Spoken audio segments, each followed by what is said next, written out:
इस वीडियो में हम लोग जानने वाले हैं कि शाकाहारी, मांसाहारी और सर्वाहारी जीव किसे कहते हैं, इसका परिभाषा क्या है। यदि आप इन तीनों को अच्छे से सीखना चाहते हैं कि शाकाहारी किसे कहते हैं, मांसाहारी किसे कहते हैं और सर्वाहारी किसे कहते हैं, तो इस वीडियो को शुरू से लेके अंत तक और ध्यान से जरूर देखिएगा। यह वीडियो जैसे ही खत्म होगा ना, आप इन तीनों के बारे में बहुत ही अच्छे से सीख जाएंगे। तो चलिए अब हम एक एक करके इन तीनों को सीखते हैं। तो सबसे पहले हम यह समझ लेते हैं कि शाकाहारी किसे कहते हैं। तो देखिए, वे प्राणी जो केवल पेड़ पौधों को खाते हैं उसे शाकाहारी कहते हैं। शाकाहारी किसे कहते हैं? तो वे प्राणी या फिर वैसे प्राणी या जीव जो केवल पेड़ पौधों को खाते हैं या फिर उनके फल को खाते हैं, उसके अलावा वो कुछ भी नहीं खाते हैं, उसे ही शाकाहारी कहते हैं। जैसे कि गाय हो गया, बकरी हो गया, हाथी हो गया, हिरण हो गया, यह सब जितने भी जीव है ना, यह सब शाकाहारी हैं। केवल घास भूसा खाते हैं, पेड़ पौधों को खाते हैं, उसके तने फल जड़ इन सबको ही खाते हैं केवल, उसके अलावा कुछ नहीं खाते हैं। तो इस तरह के जितने भी जीव हैं जो केवल पेड़ पौधों को खाते हैं, उन्हीं से अपना जीवन को चलाते हैं, उसे कौन सा जीव कहते हैं? तो उसे कहते हैं शाकाहारी जीव। इसके बाद अगला है कि मांसाहारी किसे कहते हैं। तो देखिए, वे प्राणी जो भोजन के रूप में केवल दूसरे प्राणियों को खाते हैं उसे मांसाहारी कहते हैं। यानी कि वैसे प्राणी या जीव जो भोजन के रूप में केवल मांस को खाते हैं उसे ही मांसाहारी कहते हैं।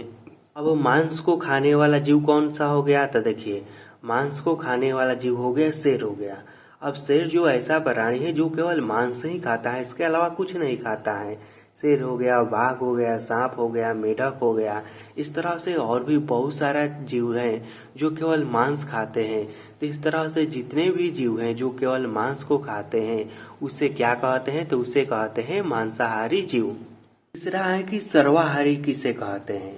तो देखिए, इसका परिभाषा यह होता है कि वे प्राणी जो पेड़ पौधा, यहाँ पर ध लिखा गया है, यहाँ पर था होगा, जो पेड़ पौधा तथा जीव दोनों को खाते हैं उसे सर्वाहारी कहते हैं। वैसे प्राणी जो पेड़ पौधे को भी खाते हैं और मांस को भी खाते हैं उसे ही सर्वाहारी कहते हैं। जिसमें आता है मानव, कुत्ता हो गया, गौरैया हो गया, चींटी हो गया, इस तरह के वो सभी जीव जंतु इसमें आते हैं जो पेड़ पौधों के साथ साथ मांस को भी खाते हैं। जैसे हम लोग भी हैं। मानव में देखिए, मानव में भी कोई होता है शाकाहारी जो केवल मांस को नहीं खाता है, लेकिन वो नहीं खाता है तो इसका मतलब यह नहीं हुआ कि वो मांस को खा नहीं सकता। वह अपने मन से नहीं खाता है, लेकिन वो खाना चाहे तो खा सकता है।